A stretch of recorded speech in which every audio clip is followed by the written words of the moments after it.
welcome to the SCI Guys, the show where we talk about the crazy, weird, and wonderful stories from the science world. I'm Corey, and as always, I'm joined by my co-host, Luke Gutfirth, and special guest, the fifth SCI Guy, Noah Vince. Hey!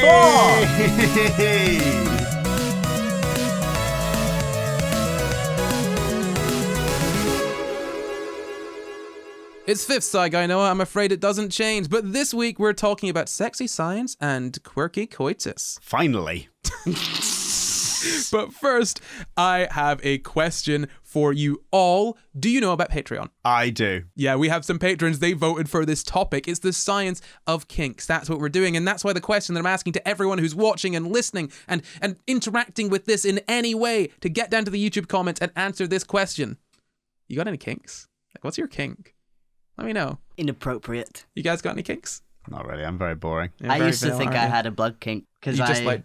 no, I had a real big. I started testosterone and I developed this massive crush on Bill Skarsgård, and he had several films where he was covered in blood and having sex. And I was like, thought you said oh. a bug kink. No blood. Okay. No, he just had sex covered in blood, and I thought it was the blood that was hot, but it was just Bill. You had a Bill Skarsgård Yeah, kink. I don't find him hot now. That was a whole phase. Well, let's just talk about kinks in general and leave that blood one behind. So, my question to you all now is, what is a kink? Ooh, I'd imagine it's like a non-normative sexual interest.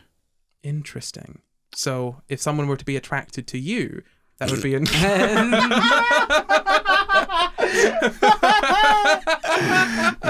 that? But would that be the definition of a fetish, or is a kink different? I'm glad that you brought that up, because what I'm going to tell you now is the difference between a kink and a fetish. So first off, a fetish.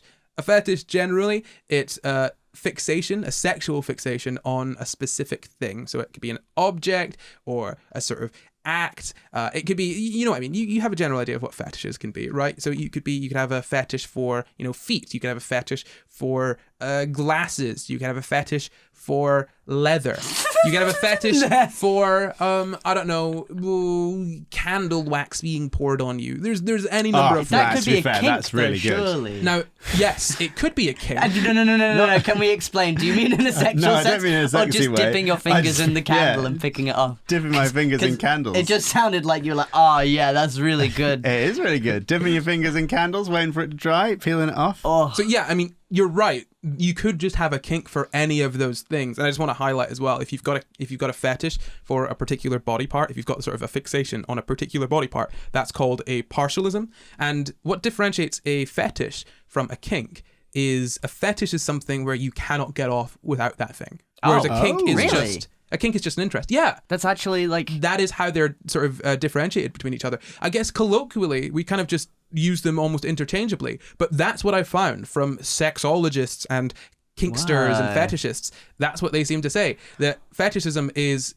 almost being reliant on that thing for gratification. Whoa, is it what? I don't know if this is like going like way too far into the episode or if you're even going to talk about it, but I heard that like a lot of people have foot fetishes because like obviously like you can classically condition yourself to have a foot fetish, but apparently the pleasure part of the brain is like close to where the feet part of the brain is. Homunculus. So like would that be why you can't get off, or is it like a psychological thing? I think when people say they've got a foot fetish, they probably have a foot kink. Yeah, yeah, Because they yeah, probably yeah. don't.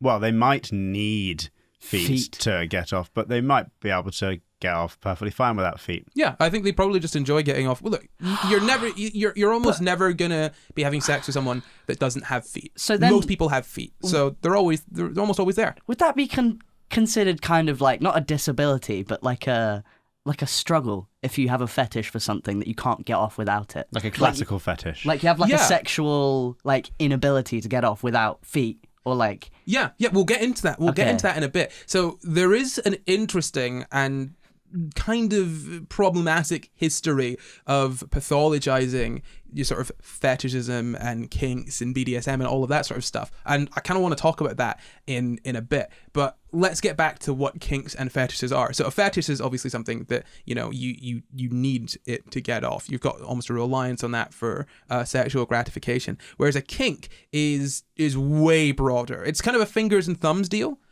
all fetishes are kinks, but not all kinks are fetishes. In the same way some that of them are fingers and thumbs. yes, sure. You've got a finger fetish and a thumb kink. No, what I mean is that all thumbs are fingers, but not all fingers are thumbs. Okay. Right? So all fetishes are kinks, but not all kinks are fetishes. Okay. Yeah? Yeah. You understand? So what is the definition of a kink? So a kink is just sort of an alternative sexual interest, I guess. I don't really want to say deviant, but I guess you're kind of what you were saying earlier. Deviation from the norm. Yeah, deviation from the norm. Non-normative to some degree. But like a lot of people have the same kinks, so Yeah. could it be that abnormal? That's interesting. So like the difference is just that like a kink is an interest, whereas a fetish is like a requirement to like finish the job. That's generally the sort of differentiation. Now, with a fetish, it might not be a case of you absolutely are entirely unable to. That's the definition I found, that you need it. You need it for sort of full gratification.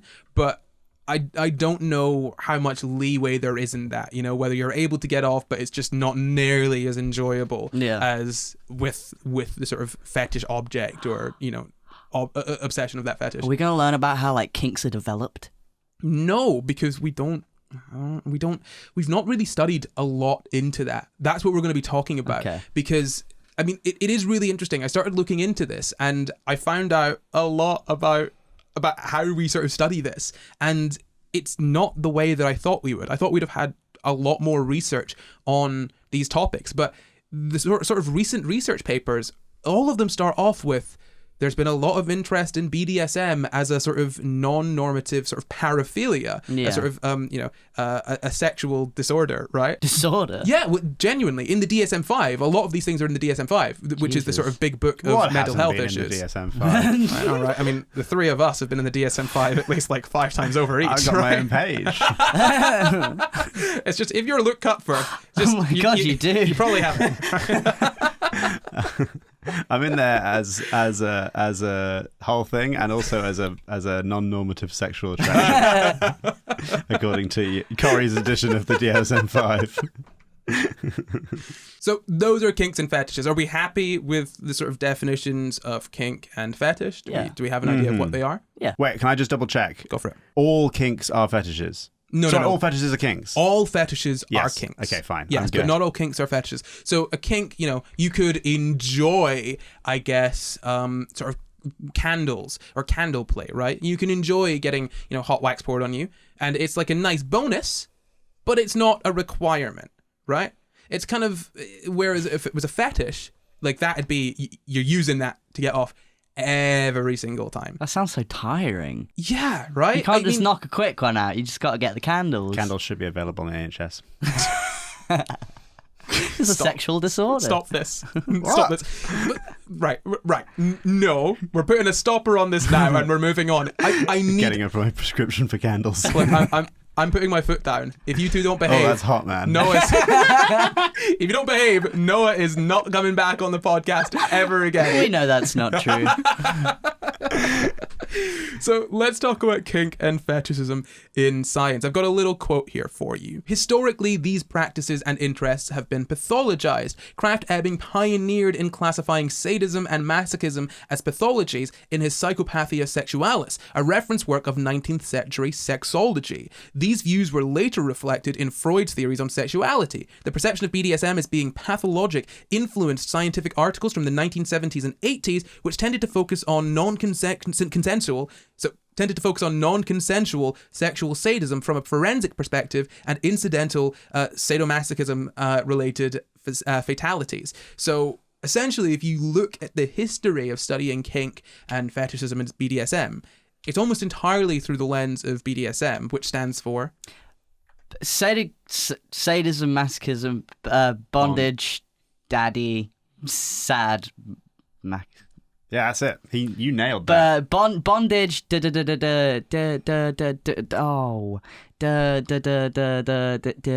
is great listening, isn't it? Well, someone cut in, right? It's There's two of you.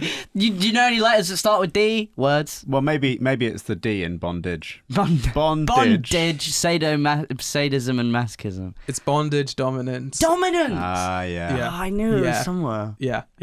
And essentially, you've only really viewed fetishism through the lens of BDSM, which doesn't really encapsulate all kinks and all fetishes, right? And it's only been viewed for a long, long time, up until the 70s and 80s, basically through an entirely negative context. So through non-consensual contexts or through forensic contexts, so only when sort of crimes have been committed. It's just kind of ridiculous. It's very normal. I say normal as in it's pretty normal to have a kink, right? I mean, a kink is almost inherently sort of a deviation from the norm in terms of your sexual interest, but having a kink in and of itself is relatively normal. Well, I guess the question would be whether having a deviation from the norm is a deviation from the norm. Yeah. Right? Whether it's more normal to have any one deviation from the norm, or is it more normal being in the average mathematical sense, to be like complete vanilla?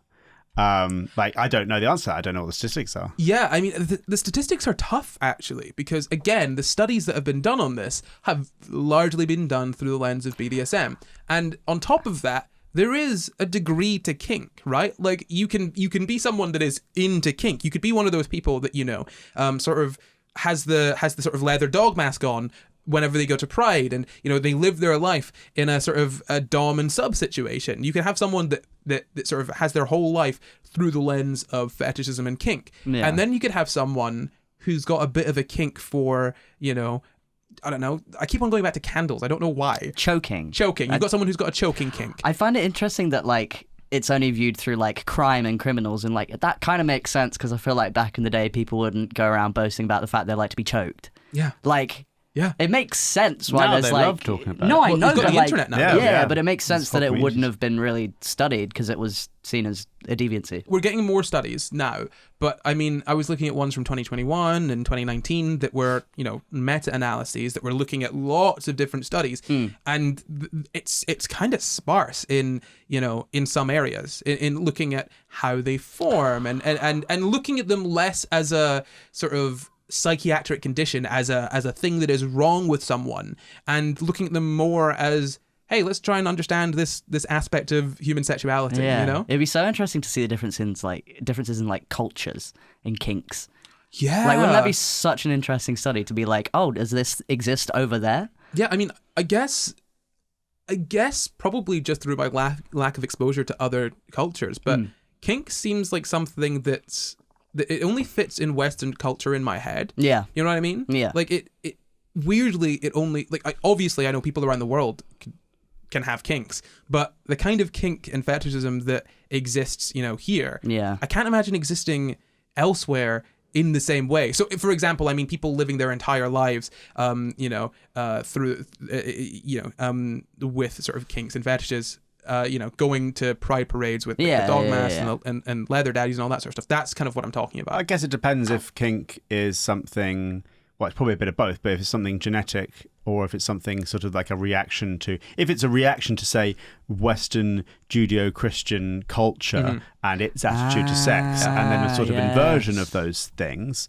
then it could be, it could very much be. But if it's something like what Noah was saying, where, for example, a foot fetish or a foot kink is due to, or possibly due to, the close proximity of the wiring for the foot being too close to the, being close to the wiring for the genitals on the homunculus in the brain, then that's a genetic factor. And so, yeah, but it's probably both. And you can probably be predisposed to a kink and then not actually have it expressed due to your upbringing, or be not genetically predisposed to a kink and be raised in a Judeo-Christian, very sex-obsessed, as in the opposite of sex, modesty. Modesty, prudy culture, and then you have a reaction in reverse to that, and you get really kinky because you're like, screw this whole thing. Yeah. Yeah, I don't want to make it seem as though I'm saying no one in other countries can have kinks. That's not at all. That's not at all what I think. I'm just pointing out a weird little bias that exists in my head, and I think it's really important to sort of consider this because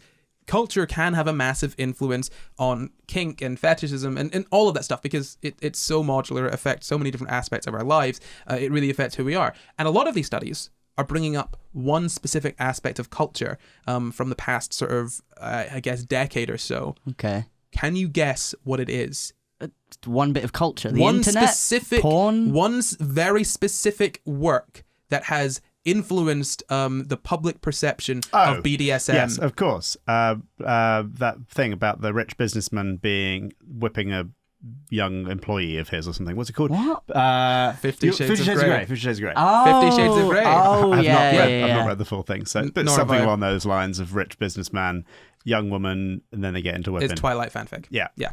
That's insane how much of an impact just like one book series has had on like people's sexuality. It's shocking, honestly. No, I remember when when it came out, like all the news articles about there like being like wet cucumbers left in the cinemas. it's like mums and their friends. Because people would go Wow. and Yeah, I'm sure they Yeah. would. Yeah. It's like mums and their friends reading the books and then passing the books around to each other.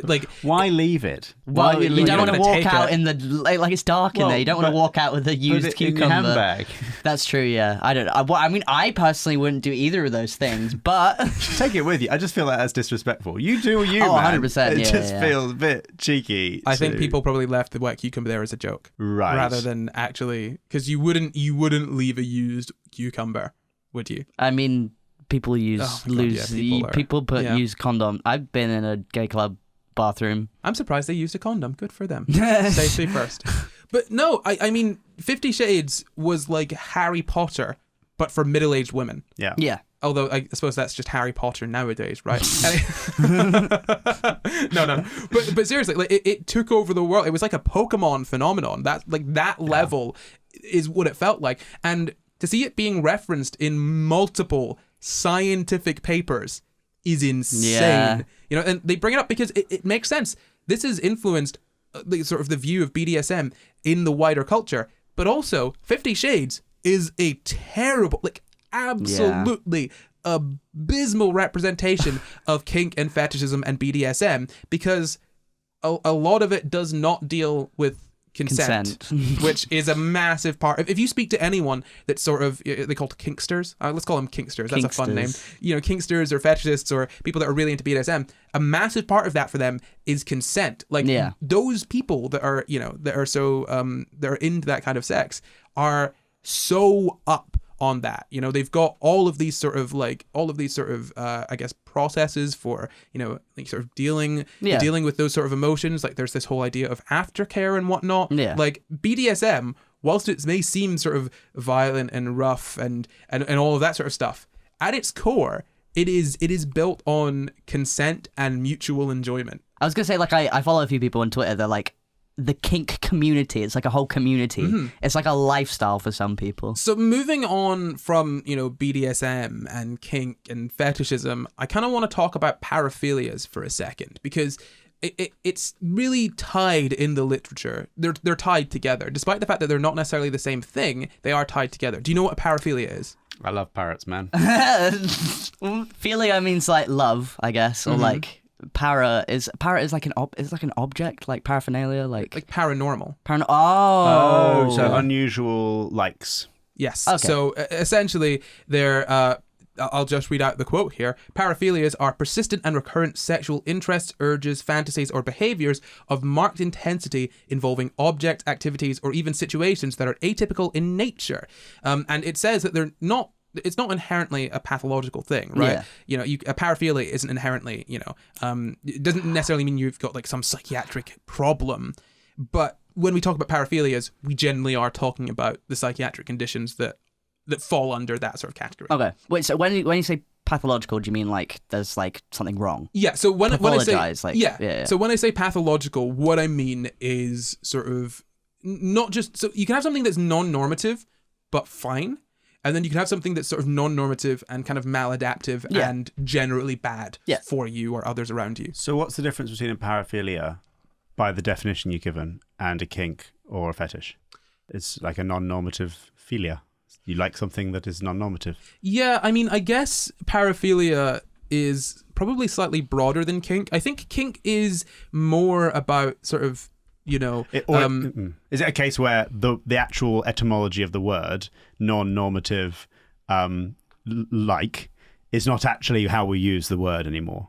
Yeah, do you know what? To be honest, I'm not sure what the differentiation between those two is. I think, and I'm just going to go out on a limb here, I think they both largely mean similar things. Yeah. However, paraphilia is kind specific. of much broader. Oh. Yeah, well, it's much broader in some ways, in that you can conceivably see how kinks can fall under the paraphilia banner. Yeah. Right. But you wouldn't say that. We'll go through some of these. Okay. Some of these paraphilias. We'll go through some of them. You can see how some of them. Like you don't have a kink for dead bodies. We wouldn't describe it as that. Yeah, that would be a paraphilia. Yeah. But it's not a. But it is. It kind of is, but we don't describe it like that. It's a cult situation again. It's a cult. It's a cult situation again. In that I don't mean it. We're dealing with Right. cult. I mean it's the same as the word cult. We use the word cult to refer to essentially religions that are bad. Okay. Right. Yeah. Yeah. And you can have something like Scientology, which one could accurately describe as a cult, but you can't because they've got money and they'll stop you from doing that. Yeah. That's why they're not a cult. Right. Yeah. But they are. What stops Mormonism from being a cult? And you know what I mean? There are definitions for cult, Right. but a lot of it is this. A lot of what sort of differentiates between a cult and not a cult is How good we think it is. yeah, how Right. willing so we there's are a to value put up with judgment. Yeah. There's a value judgment involved, and I imagine there's some. Is there some level of controversy about that? Because you're putting a value judgment on something, or is it For just some of generally them. like these ones are illegal? it. Well, yeah. So this is what I mean. There are some paraphilias that are far worse than others. Sure. And I mean, again, grouping them all together, I think is it has benefits and it has downsides. And when it comes to kink versus paraphilia, I think that they're largely similar words that are used in entirely different contexts, right? So paraphilia is more sort of a medically sciencey Right. word, whereas kink we use more Yeah. colloquially. They're the harmless ones that we want to normalize. No? Well, I mean, a lot of kinks are harmless and they're fine, but also people use kink to refer to things that can be harmful. You know, I mean, it's just Right. Okay, they're gosh. just broad words that describe. Yeah. This is the issue when you're trying to describe something that's just, hey, you don't do things in exactly the same way as we'd expect everyone else to do it. Yeah. Here's a label we apply. What to I you. mean is it is perfectly possible to carry out a kink, like a kink for acting like you're an animal, or a kink for feet, or a fetish for feet, or whatever, in a consensual and non-harmful way, as the community has practiced and is so on top of it. But there are paraphilias, like a fetish for dead bodies, a fetish for children, whatever, that cannot be carried out in a way that is harmless. Oh no, necrophilia can be carried out in a way that's harmless. Don't open up this conversation. Okay, right. How can it be carried out in a way that's harmless? Look, I think this is a situation of kind of whether we view dead bodies as objects or as a tier above object. And put it this way, if you were to consensually leave your body to, Right. like, hey, Some people do that. People say a cannibal can eat me if they want. exactly. Yeah. Because look, put it this way, we have a lot of attachment to dead bodies for good reason, right? Just speaking as an animal that is evolving, it is probably good to have certain feelings towards dead bodies, to want to bury them, because if you don't, you might get sick. Or you might attract, some predator or whatever, right? It's a good idea to do the things that we do around dead bodies.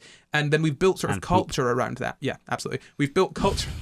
Sorry, Thanks for it's mentioning relevant. that. Yeah, It's no, relevant. it's relevant. because It's a paraphilia. Yeah, absolutely. And we've built a sort of culture around that, right? And so when someone has a sexual attraction to dead bodies, now we see that as being like really, really bad. And I'm not saying that, hey, pro-necrophilia over here. All I'm saying is that when it comes to paraphilias, that is one that harms the fewest people. Like it really doesn't harm anyone. If you have a dead body where someone has said, when I die, you can have sex with my body if you want. The only reason that we see it as like really, really bad is because of, potential health implications of having sex with dead bodies. And also, I don't know that's the only reason why. No, and it's also it's pretty bloody disgusting. And more often than not, it's done non-consensually, which Right. There are all of those aspects of it. And I'm not saying that necrophilia are good. I'm just saying, like, it's more or less kind of neutral if you remove those sort of, I guess, arbitrary value, the arbitrary value that we place upon dead bodies. It is practicable in a non-harmful way. Absolutely, yeah. Technically, yes. Yeah, I mean, like... Yeah, no, actually, all of them. you're right. It is practicable in a non-harmful way.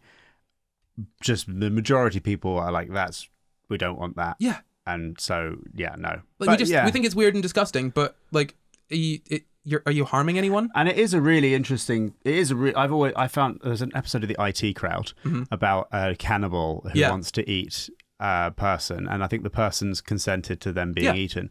And it is I like that episode. Really, it's a silly comedy show, but it did get me thinking. Like, well, I don't know what it's like to have an urge to want to eat people. Like, that is a really. I can't imagine being born into this world and having an overwhelming want to eat people. Do you think you're born with it though? Well, I don't know, but you could. I don't know. You could, okay, regardless of whether you're born into the world or if you, through some set of circumstances, you are present day, you have this want to eat people. Yeah.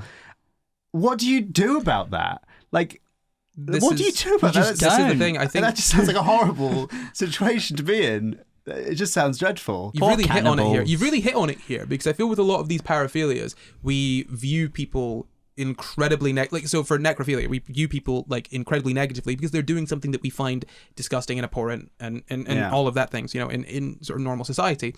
But when you actually look at the human element, why are you judging them for doing this disgusting thing? Because like they really want to do it and they can't control what they want. The solution isn't to like say you're disgusting and horrific and it's like, hey, can we let's help you so that you don't have this and you don't have to deal with this issue that you've got, right? You know what I mean? Especially for necrophilia, where it's just like who are you gonna harm if you know what I mean? Like it's a dead body. It kind of comes back to a discussion we have a lot of the time about I promise this is relevant, about prison and about people who haven't committed a crime, liking to pat themselves on the back as being a great guy because I haven't committed a crime, and then somebody who's been convicted of a crime, even if it's something like possession of marijuana, or even, as we spoke in a different episode about, they have an impulse control problem, and they've committed a crime. And we like to pat ourselves on the back as not having done that and go, aren't we great guys? Top-notch guys. And it's the same thing, but equally, there are certain things like having impulse control issues that make you more likely to do something like that. That's not you and your free choices. And it's the same thing as like, we like to pat ourselves on the back and go, aren't I a great guy relative to this person who wants to eat people? Yeah. Look at how great I am. And in order to do that, we have to massively condemn that other person in order to feel relatively good about ourselves. Yeah. Even though we didn't choose not to That's the point. to eat bodies. This is where I want to be very, very, very clear on this, because this is a topic where you can be very easily misconstrued and people will take you out of context and all of that nonsense. I'm going to be so clear. Now, having that urge to, say, eat a person or to have sex with a dead body, you cannot control your urges, right? I don't think we should be judging people for that. Well, you can control your urges. No. You can't choose your urges. What I'm saying is you can't control. You can control whether you act on an urge. Yes, yeah. But you can't control that. You can't control feeling that. You know what I mean? Yes. In the same sense that you can't control a lot of the things that you want. If I want, say, a cookie, I can't control whether I want it or not. I already want it. I can just control whether I'm going to get it or not. And so, do you? Not really. No. You can't even control your urge for cookies. Who are you to judge? No, but my point being here that we what we tend to do is see someone that has an urge that we find disgusting. Yeah.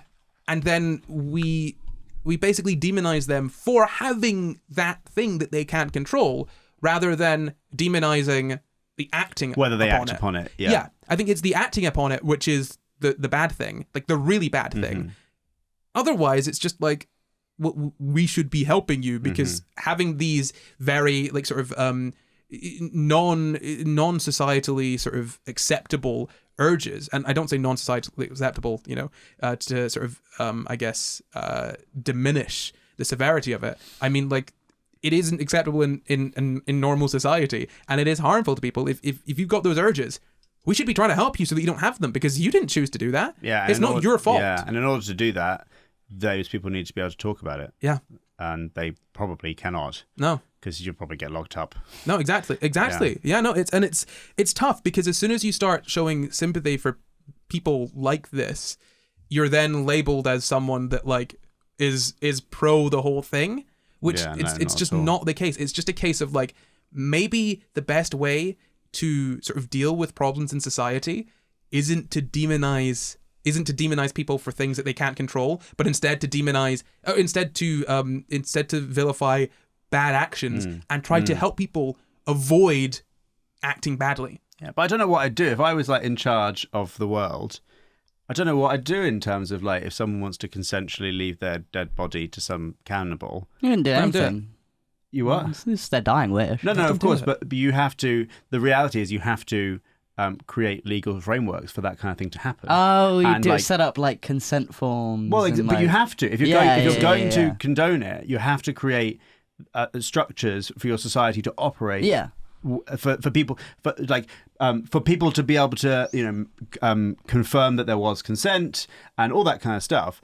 I don't know what I would do, because you definitely wouldn't get that past a government. Like, you wouldn't win a vote in Parliament about No, that. sure, no. I mean, we're thinking of this ideal world where you manage to get it through, but I would just do a tiered system based on organ donation. So if you're an organ donor, you can opt into being an organ donor for a cannibal.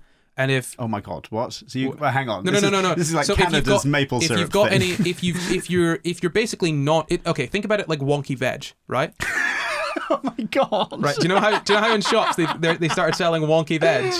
If this kidney isn't quite good enough for a transplant, we'll give it to a cannibal. But no, seriously though, if you've got organs and whatnot that are too messed up or mangled or whatever to go into a person, or parts of your body that aren't going to be used for organ donation or for science or whatever, why not just chop them up and chuck them to some cannibals? Why not, Noah? Why not? I mean, I'm not saying that we should encourage cannibalism. All I'm saying is that, like, Right. there's okay. You can make the argument that would encourage cannibalism and that would be a bad thing. Sure, fine, understandable. I'm just saying that, like, in and of itself, a person eating another person consensually, there are bigger fish to fry, right? Like, it's not the biggest problem in the world. It's not fish they want, though, is it? It's organs. Human is the biggest fish to Fish fry. have organs. No, I think a shark's bigger. Fish can't play organs. No, they don't have Is a fingers. shark a fish? Yes. Ah. Yeah, it got gills, isn't it? Yeah. It's dolphins. So there are bigger fish to fry. Yeah. Very true. Anyway. Very true. Shall we get back to paraphilias? So I was saying that paraphilias are persistent and recurrent sexual interest, urges, fantasies, or behaviors, or marked intensity involving object activities or even situations that are atypical in nature. And as I said, it doesn't necessarily mean that there's some sort of psychiatric condition there. You could just have a paraphilia that isn't then sort of psychiatrically sort of relevant.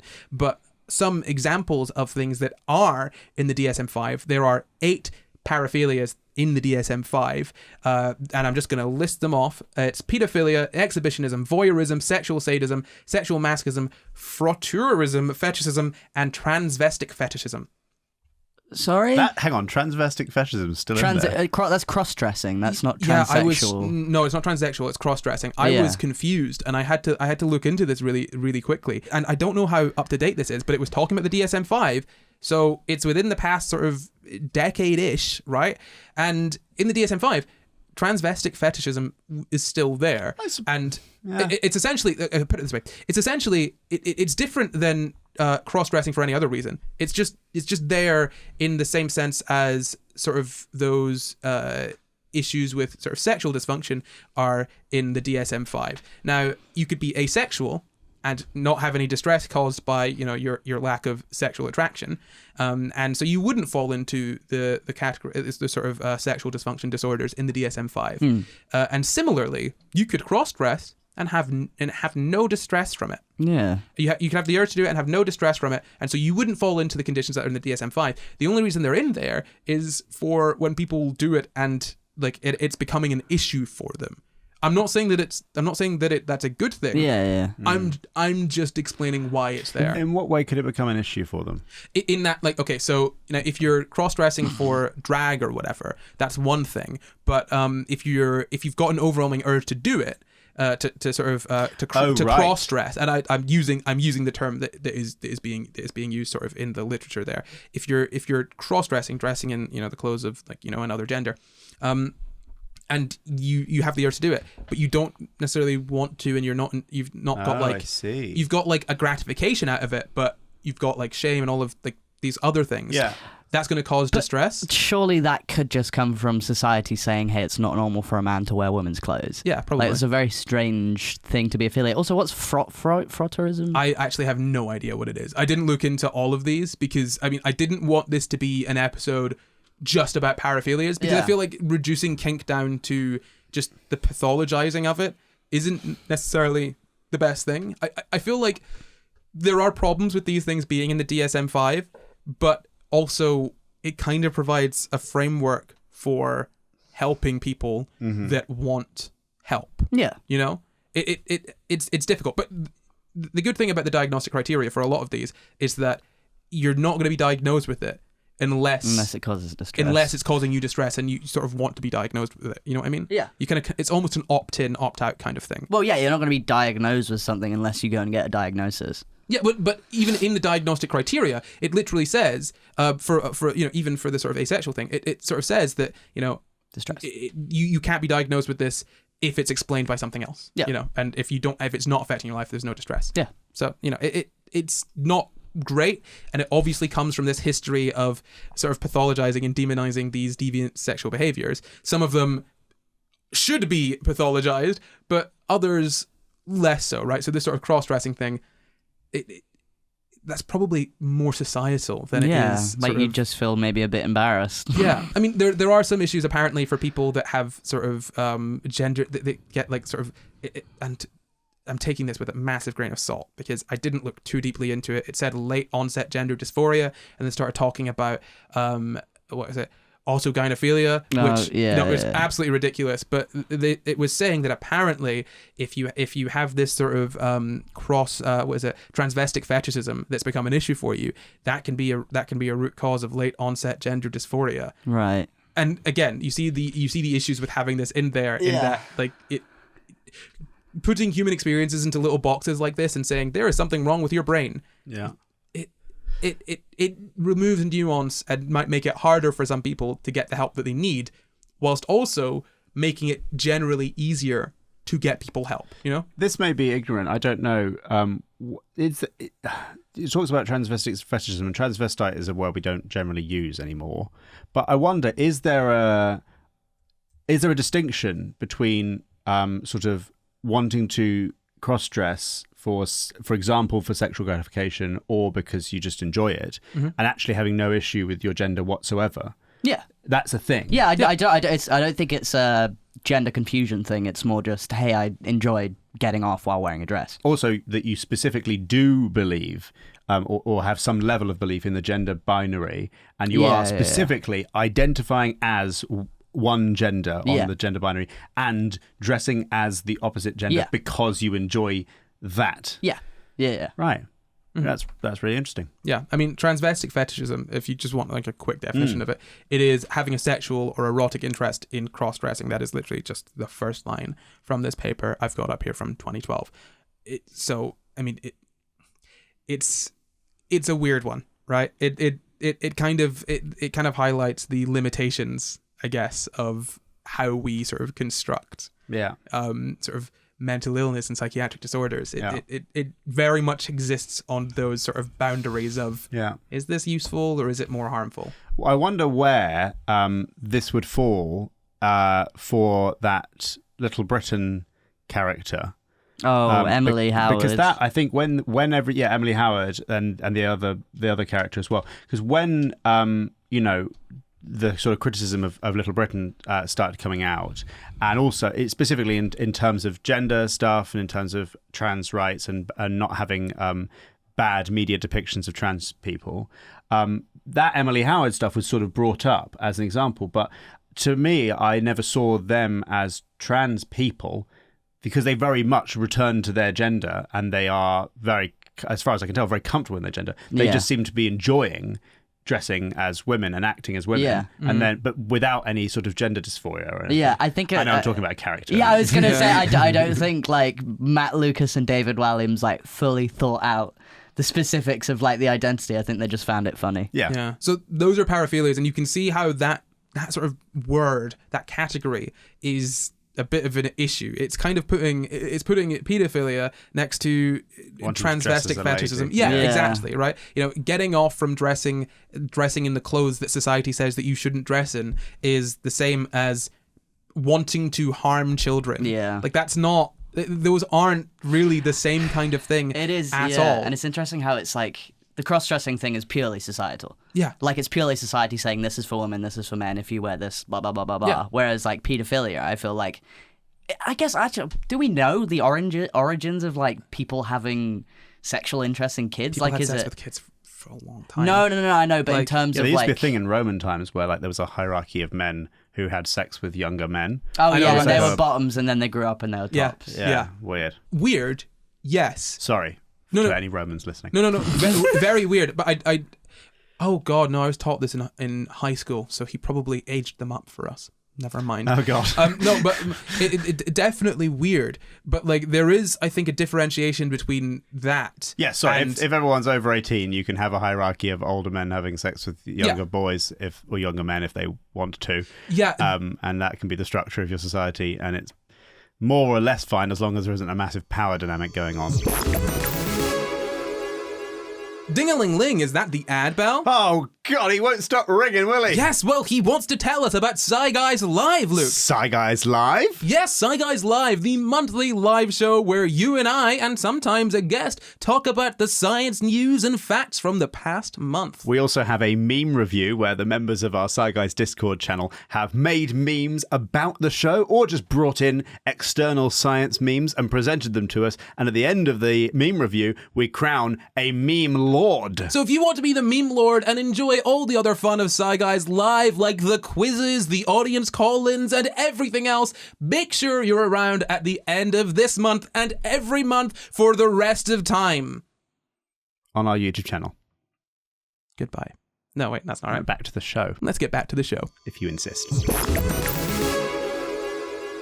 So we've covered those sort of paraphilias, and we've kind of spoken about how they're kind of different to each other in terms of severity and weight and just, like, I guess, harm to society, you know? And I mean, I think it's, to be honest, a good thing that some of these things are put under, are in the DSM-5, are seen as sort of psychiatric disorders. Like, for example, like pedophilia or exhibitionism as in like flashing, that sort of thing. Is it just flashing? I thought exhibitionism was enjoying people watching you have Could be sex. dogging, Because it maybe. could be consensual. Sure. Like No. So exhibitionism in the DSM-5 is not the same as exhibitionism as a concept. So exhibitionism, according to DSM-5, it's the exposure of an individual's genitalia to unsuspecting strangers for sexual satisfaction. Oh, that's very specific. Yeah. I guess what's so strange about these being in the same category is that there's certain ones that, like the transvestic sexual fetish or whatever it was called, that can be carried out without harm. Yeah. And then there are certain ones like paedophilia and flashing which cannot be carried out without harm. Inherently harmful. And so it's odd to put them in the same category because, you know, like you say, you know, these things will be diagnosed if they're causing you distress, whatever, blah blah blah blah. But there are some that are, you know, there's only going to be distress with the transvestic dressing sexual fad thing if you either do it and wish you didn't or don't want to do it at all and so therefore don't. But there's always going to be harm in the practicing of flashing and there's always going to be harm in the practicing of paedophilia. Yeah. That's unavoidable. No, absolutely. And I think it's really interesting. This is something that is incredibly controversial. So I'm gonna phrase it incredibly carefully. I'm actually terrified to say it on this podcast because I know there is a very solid chance that it's going to be taken entirely out of context. But I want to just mention the way that we view pedophilia generally as a sort of society. So many people have this view of, if you have an attraction to children, you deserve to be stoned to death, that sort of thing. And I completely understand that. My only point is that I think it's probably better for society if there's less stigma around having that paraphilia, and the same stigma around acting upon it. Less stigma about having that paraphilia, keep the stigma on acting on it, and that way people that have it can seek help without worrying about being ostracized, and then you got fewer pedophiles in the world. Yeah, and I also feel like you're in a safer environment if for example, like you're living with someone that's a pedophile and they're able to talk to people about it. Yeah. Other people are aware of Yeah. it. They can look out for it, rather than if you just keep it inside your head, you're going to be like, that just seems, yeah. As opposed to just going online and mixing with other people that have the same sort of thing. And that, like, it would be, I think, a net good for society if people took a slight step back from people who have no control over this urge that they've got, but want to not have it. I think people just haven't heard about people being like non-offending pedophiles. Yeah. I think that like, yeah, it's a difficult one. It's look, it's an absolute bloody minefield, and so we don't need to dwell on it too long. All I'm going to say is that any kind of interaction with children that way is absolutely abhorrent, unacceptable, horrible, disgusting. Do not do it. No excuse.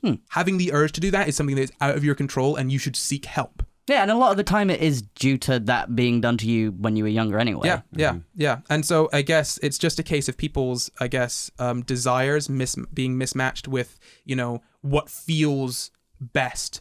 As in, you want children to not be harmed, but it feels absolutely best to treat people that you think are going to harm children with absolute vitriol, even if that's not going to actually aid in getting to your goal.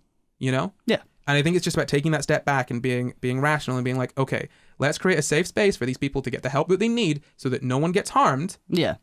And still treat the people that don't get that, because then you can actually treat the people that don't take the option to get that help. Yeah. However you want to treat them. Like, you can treat them terribly if you want, because they've actually made they've made a bloody choice and not done the work that they could have done. Well, it's kind of similar to like crime and punishment, where like committing a crime, yes, bad, going to jail. You shouldn't be, the aim of jail should be to rehabilitate people. And if people are willing to be like, hey, I have these urges, I want to get them sorted out, I feel like rehabilitation is the answer rather than just, What's really interesting is there are countries, I forget where it is, but there are countries where you specifically can share it with a therapist, for example, and they can talk to you about it. But there are also countries where if you share it with the therapist is legally obliged to tell authorities. Yeah. And it's just, there's two different ways of dealing with that, which feels weird. Yeah. Disincentivizing having people admit that. Yeah. Exactly. It just feels like a really poor strategy in general. Like, yes, it's not a good thing, but disincentivize people sharing it so that you're aware and can either keep an eye on people, or talk to people or help them. That feels like a fairly reasonable thing to do. Yeah, but it's a case of out of sight, out of mind, isn't it? And it's also a case of, I think, this attitude of like, it's almost like that when you said like the idea that people like get stoned to death, it's almost like that. Like in the past, when if you had like a baby that was like slightly deformed, you just killed it. Yeah, like that was like the way that you did it, and no one's going to deny that would. Well, it actually wouldn't be a solution, because if you just took people with those kind of feelings and you just stoned them to death, well, yes, you get rid of some of them, the ones you found out about, probably the ones that have already done harm, but all the ones that haven't done harm yet will just hide. Yeah. And then eventually they might do it, and they might get into little communities where they egg each other on.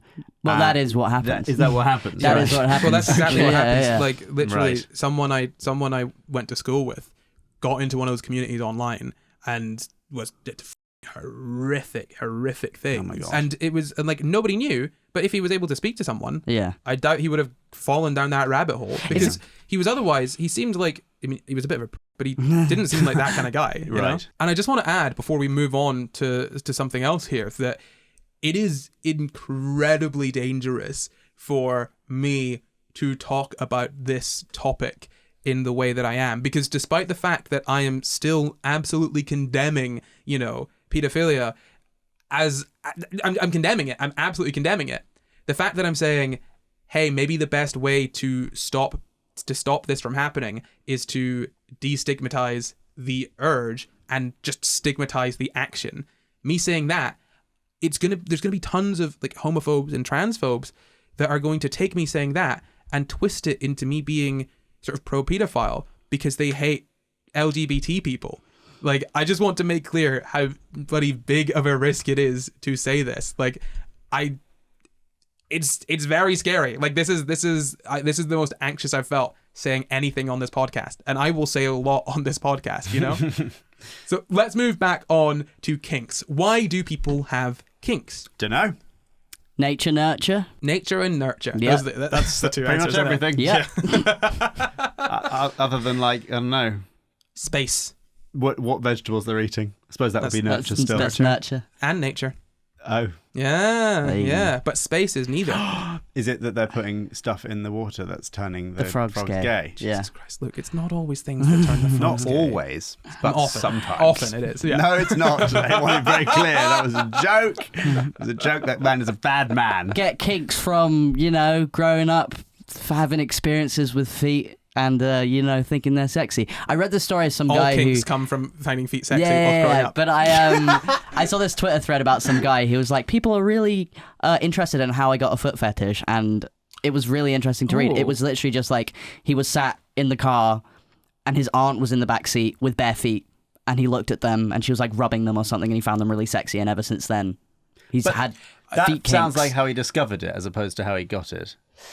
I guess. Yeah, but then the discovering for someone and how someone feels that they got it, those are very similar things. Yeah. I mean, Right. like from a sort of more objective standpoint, obviously those are quite different. But like, if you discover it, you can then kind of nurture it or try to, like, I guess, repress it. And so in choosing to not repress it.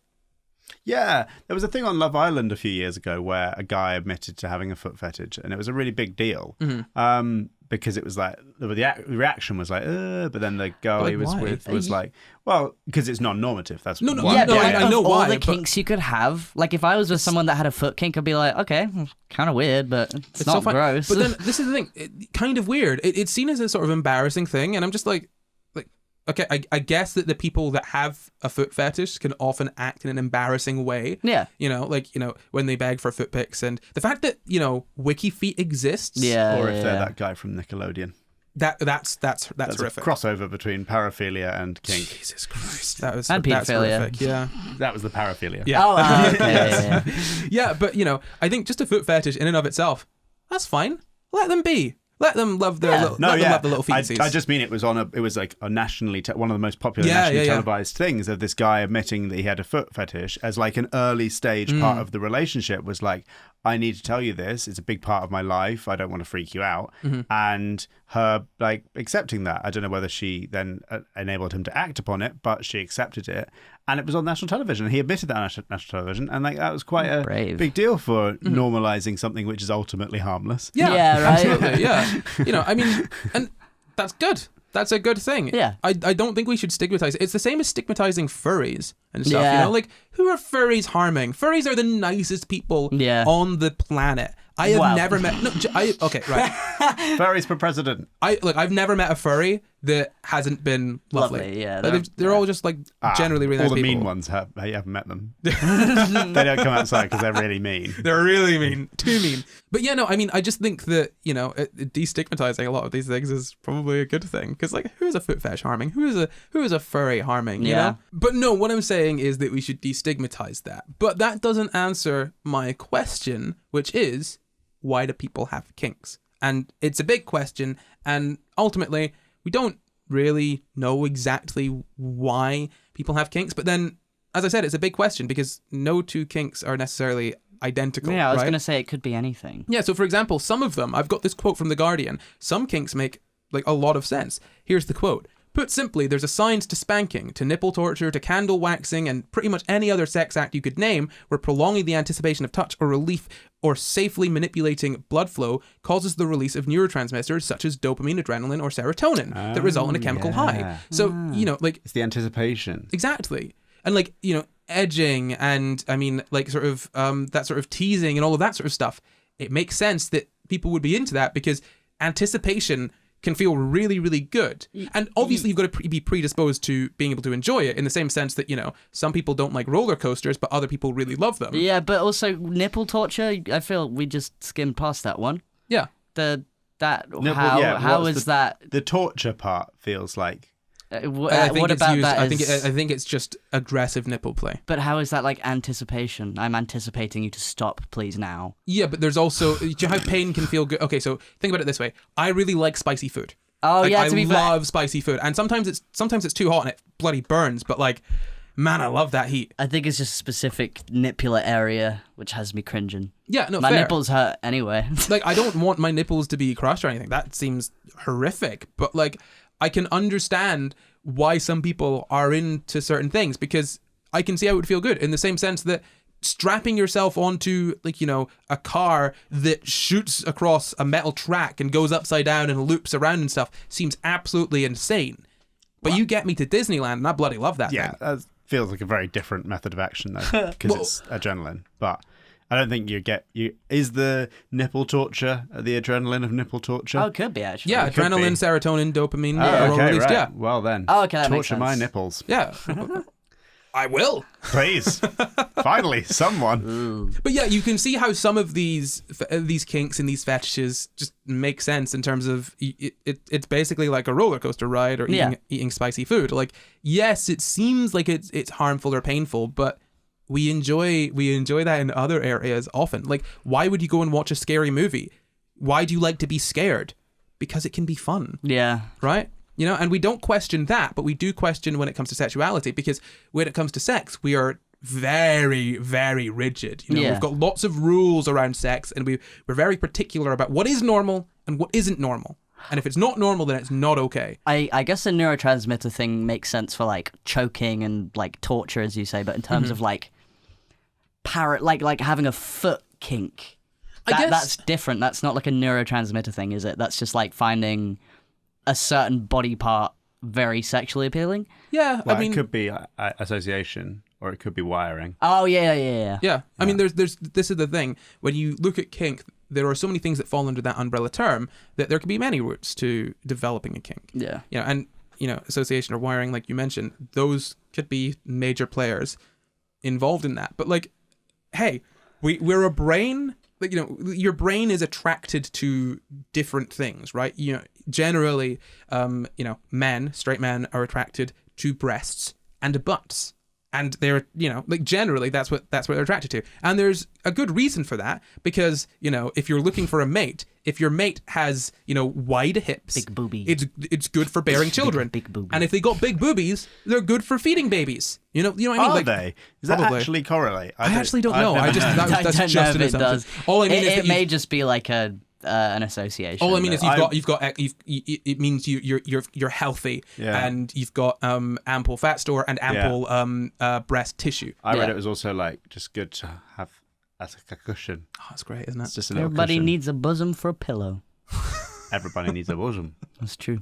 But yeah, I mean, like you can understand where you know you can kind of just slightly rewire a system or slightly divert it or direct it, right? Because like the complexity of being attracted to specifically breasts is insane, right? Like being attracted to specifically breasts on women, that is such a very specific thing. There are so many factors that got to come into that, right? Yeah. Because you could be attracted, like you could show a straight guy, like a super straight guy, you know, like a transphobic asshole straight guy, a picture of what appears to be a pair of breasts, right? And then you zoom out and you reveal, after he said, "Oh yeah, like I really they're hot. I want to see her." Just you zoom out, you reveal actually it is a man with big flabby boobies, Or and with he's- that thing that Gynecomastia. gynecomastia, yeah, either one, right? And then suddenly your straight guy is like, whoa, I'm no longer attracted to those breasts because they're attached to something that I'm not attracted to. And then Yeah. they get aggressive and punch you because you made them think they're gay. That's very true. Yes, they do that. No, but my point is that, like, you know what I mean? That there are so many. There's got to be so many little things involved in being attracted to certain to certain parts, body parts, and to certain actions and whatnot, that it makes sense that, you know, there are quite a few people that probably divert that elsewhere. The foot one is interesting to me because it could be like a wiring thing, but then also it's like a forbidden thing as well. Like feet are supposed to be dirty. Yes, and people like dirty, like this is forbidden, like I shouldn't be doing this. So it could be that as well. I was going to ask, because you said about when we were talking about creating a national organ database where you give some wonky organs to cannibals. Sure. I was thinking about, you said that might increase. It might encourage cannibalism, yeah. But I wondered actually, an aspect to cannibalism might be the fact that it's like forbidden. It might be the taboo, and that being exciting. And I wondered actually maybe a nationalised database of organs in which wonky organs go to cannibals, and that's sort of normal, and the cannibal just goes to their pharmacy and picks up their prescription for organs. It loses its might lose excitement. its interest. Yeah, I don't know how it works. I've no idea what the psychology of cannibalism. Look, I want to try it. I want to try human meat. Oh dear. No, hold on, wait, listen to me. Listen. This is why he's trying to normalize paraphilias. He really wants to eat a body. No, look, I would try human meat because I'm interested. Right? I wouldn't be going to an organ bank every week. When because you're vegan. Can ask Rebecca for permission to eat some of me. Why can't you just give it to me now? Excuse me. The permission. Permission. Because I've got to consult with my wife. Ugh, God. What if she wants to eat him? That's so true. Yeah, That's well so then true. you can share. We can share. She's not that big. We'll make a lovely meal. I'm not going to last. I need to be eaten. Yeah, I know. There's not enough room for you in the freezer. Sorry.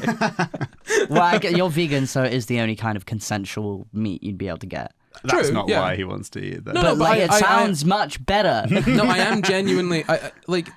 I'm just curious. It would literally one bite and I'd be good. Yeah. I'd be like, what's this like? Oh, just like pork. Okay, cool, I'm done. You know? It's just an interesting experience.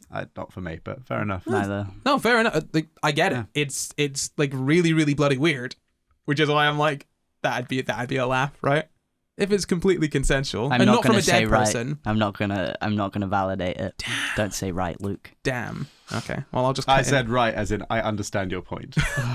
Received and understood, not necessarily condoned. Yes. So let's just briefly cover how prevalent all of this is, and the answer is anywhere from between about 2.2% of men, 1.3% of women, up to, I don't know, just under 50% of people who have engaged in BDSM activities, or who this is the thing. It's really difficult to gauge how sort of prevalent kink and BDSM and fetishism is, because there are so many different layers to it. You can have the sort of clinically relevant sort of paraphilias. Those will be easier to measure because you've got to get a diagnosis, right? Yeah. You could more easily sort of track that. Now, outside of that, you've got people that have paraphilias that are very, very taboo and will not want to come forward with them. You've got the same for people that have got kinks that are taboo or fetishes that are taboo that might not want to come forward with them. But also, like, what sort of defines whether you are a fetishist or into kink or any of that is so fuzzy, because hey, you can have one kink that you don't indulge in very often, but you still have a kink. Yeah. Does that count? I know someone with a kink that is so specific, but it's sort of a modification on just what I would consider sort of normative sexuality, that I'm not even certain it's very specific, but I'm not even certain it would be considered a kink. Really? Yeah. Interesting. What is this? I am not telling you. Okay. Sounds like I'm going, I know someone who is not me, but no. It's but I feel like it's kind of strange to make lines, because obviously it's based on what is deviant and what is normal, whereas like I feel like it's becoming way more normal for like vanilla couples to have like slightly kinky sex. Like the amount of people, I think every person I know, not every friend, but so many friends I know are just like, yeah, I like being choked. Yeah. Like so many people do. And then I feel like that would just become a norm, and then where would the line be moved? Yeah, I mean, sure, but I mean, the thing with being choked is that like you're depriving yourself of a little bit of oxygen. You're essentially, it's the neurotransmitter thing again, right? To get a little lightheaded. So as long as you're able to, like, as long as being choked isn't inherently just horrifically, I don't like this for you. Yeah. I think most people would probably be able to sort of, I guess, physiologically speaking, see the appeal. Yeah. Like it's interesting, and as we're becoming more open as a society, I think this is making it easier to study, but also it's just harder. A lot better it's hard to study, but a lot better for, just people in general. It's harder to study if you're looking at it as a sort of a paraphilia. If you're looking at it through the sort of stigmatized lens that we've got, then it's harder. And that's kind of the last thing I want to talk about, because there is just a massive stigma still against kink, BDSM, fetishism in science. I mean, like literally just look at the DSM-5 and the paraphilias that exist there, you know? Like, Yeah. It's like what we were talking about on that episode about sexual scripting. Yeah. With Ian. With Ian, yeah. And they were talking about how if you don't see a sort of, either in media or in people you know, a sort of an outcome for you and your situation, your specific sexuality or a specific kink, and how it can be okay for you, then you almost don't really know what to do. Yeah. And you don't know the boundaries and you have no way of acting in the world. It's like not being given a map. Yeah. And being told to traverse a forest, you know? Yeah. And especially if the majority of the time you hear about BDSM, it's like negative, or it's in like this person's been murdered, or like there was recently a news story where somebody was being convicted of murder or manslaughter, and his defense was that the girl he murdered, manslaughtered, whatever, was really into choking, and that he'd accidentally killed her. And whether that's true or not, I have no idea. That's not how you choke. Well, yeah, maybe. Yeah, Just I have no doing idea. it But what I mean is, regardless, if you are into choking, or you want the idea of you want to introduce choking into a relationship, that might really scare you because. You know, there may, I don't know anything about choking, but it may well be that there's probably safer ways of choking people where it's fine. Yeah. And in the same way that you spend your entire, like teenage years, like 16, 17, 18, 19, being terrified you're going to get someone pregnant. And then later in life, you find out that getting pregnant is actually really complicated and you're only fertile for like a day. It's like, well, you might think that you're really worried that you're going to kill someone if you choke them, but it's because you don't actually know how it works. Yeah, exactly. And look, let's just do a fun little exercise where we all learn how to choke relatively safely. Not exactly like that. That's my jaw. So I think people think that choking is literally like... Oh, yeah. They think it's like crushing the windpipe. When you do it, like, you just squeeze the sides a little bit. I see. It's hard, like... And it's like a little bit of restriction, but that's literally how you're supposed to do it. But then also the girl that was killed, maybe she had a kink for it being done incorrectly. Or he was really bad at it. Or he's lying. Yeah. He's lying. But then that's know. that's where BDSM being destigmatized is really good, because if you're into this, you might not know. You might put it this way, right? There is every chance that you're a young guy or girl or non-binary person, and you meet someone that's older than you, and they get you into that, and it becomes abusive, and you think it's just BDSM. And something like 50 Shades of Grey, where that's just an abusive relationship, under the guise of BDSM, that's really dangerous. That's not going to happen though if there's not much of a stigma against BDSM, and you're getting into this, and you can openly talk about it and openly talk about your worries about it, and people will be like, hey, that's not BDSM, that's just abuse. Drop this person. It's like how the age of consent for gay couples used to be higher because gay sex was seen as more dangerous. Yeah. But actually, if you just are taught how to make it work, it'll be fine. Well, it is more dangerous if you don't know how to do it. Sure. But if you know how to do it, which is the point of education, lots of things are more dangerous if you don't know how to... Using a chainsaw is very dangerous if you don't know how to do it. Using a pair of scissors is dangerous if you don't know how to use them. That's very true. But like, this is I think a great place to end this episode on. What we need to focus on is destigmatization just in general. Look at me, I'm doing a little after dark wrap up right here. I thought you were gonna say I'm doing a bit of aftercare. No. But really, destigmatizing these things is really important, and education is also super important, and the two kind of go hand in hand, because destigmatization then allows for more education, and you can see that happening with LGBT people. Like, as it becomes less stigmatized to be LGBT, you're able to have more education for LGBT youth, and the same goes for kids. Sex education is super important for kids, because that way you don't grow up to be a teenager and worry about getting someone pregnant because you don't really know how it works, and you know what I mean. Like, teaching people all about this stuff is just important. It keeps people safe, and you're not going to be able to stop people from being into kink or BDSM or fetishism by not or teaching whatever. them about it. No, you're not going to be able to stop it from existing just by not talking about it. So it's time to regulate it. Whoa, no. Legalize or decriminalize kink. Oh, no. The kinks that are criminal right now should be criminal. That's all I'm saying. I was making a drug joke. Yeah, me too. I got it. Okay. I got it. But he Cool. didn't get it. He did. He I don't didn't think he got it. understand. I don't think this guy gets us, man. It's time for a quick fire quiz. Ding, ding, ding, ding, ding. Corey doesn't get us edition. Damn it. I thought that was a good transition away. So the rules for the quick fire quiz are the same as always. I will ask one question. That's one question between the two of you. The first person to buzz in with the correct answer wins. What do they win, Luke? A choking lesson with Corey. Jesus.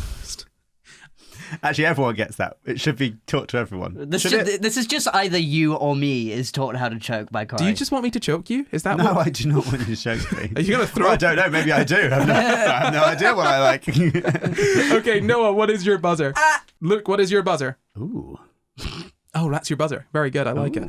So, the question for you both is name one paraphilia in the Ooh. Oh, hang on. He has to finish the question. Name one paraphilia in the DSM-5. Ooh. Luke, you came second. Sorry, Noah. Go for it. Transvestic fetishism. Well Wow. done, Noah. Good job. What a legend.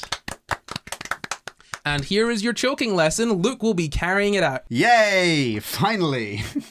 You like this? Are you feeling my lymph nodes? Yes, very Are healthy. they swollen? Well, that's almost it from us. But before we go, we need to thank all of our new patrons. If you go to our Patreon and join that, you get a whole bunch of awesome perks like bonus episodes, a whole extra show called After Dark. You get a ton of cool stuff. You get to vote on episodes and submit episode topics like this one. So go ahead and join. Luke, why don't you start us off? Okay, thank you very much to Ellie. Thank you to Samia McQueen. Thank you to the letter J. Thank you to Ronha. Thank you, Dale. Thank you, Chris. Thank you, Ev. And finally, thank you, Sasha.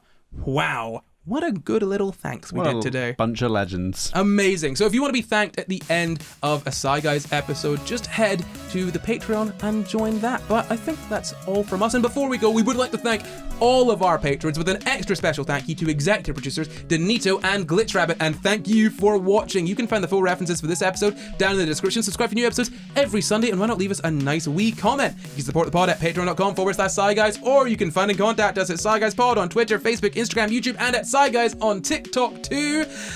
Or you can send us an email at sciguyspod@gmail.com. That's sciguyspod@gmail.com. Sigh guys, pod. At gmail.com. You can follow me at NotCorey everywhere. You can follow me at Luke Cutforth everywhere. You can follow me everywhere at No Offense, except on Twitter where it's No Offense Adams and TikTok where it's the No Offense. Thank you very much. Goodbye. Adios. Bye.